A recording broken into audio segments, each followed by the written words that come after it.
joining me today. Today we're going to talk about alphabet charts. And the way we introduce our sounds here is we don't pair a picture with it and we don't make a linear alphabet chart. And a lot of times teachers and parents are confused because it goes against the way that they learned. But the reality is most alphabet charts are not correct.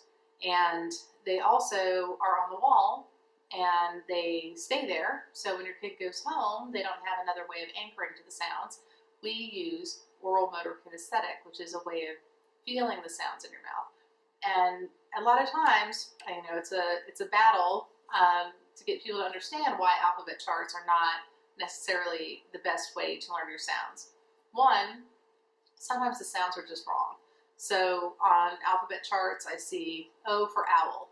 Well, O for owl is not the best option to use there because the O there says ow, not its most frequent sound, ah, or at a minimum, O. And sometimes there's giraffe for G, and that should definitely be G because we're teaching them the J. That also says J. As an initial introduction, they shouldn't be getting those alternate sounds and spellings. The other thing is sometimes we think about the initial sound, but we don't think of the secondary sound. So there'll be an alphabet chart that says apple, and that's great. We're telling them that A says at, and it does a lot of the time, right? But then the next word on most alphabet charts is ball.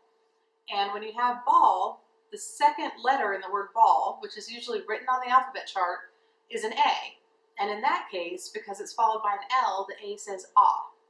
So we're sending a message to kids that our language does not make sense. And we're saying, oh, you told me just a day ago that A was for apple, that's what A said, and then the next day you're telling me that A says ah as in ball, and then they get confused. So alphabet charts also are linear, and they don't cover all the sounds in our language. There's A, B, C, but there's no CH, and ch is very frequent. There's S, but there's no SH, and that's frequent. There's W, but there's no WH. So a lot of the sounds in our language are actually missing from alphabet charts. So it's much more efficient to teach the sounds based on the way that they're made and the relationships between each other, which is why we use the sounds the way that we do.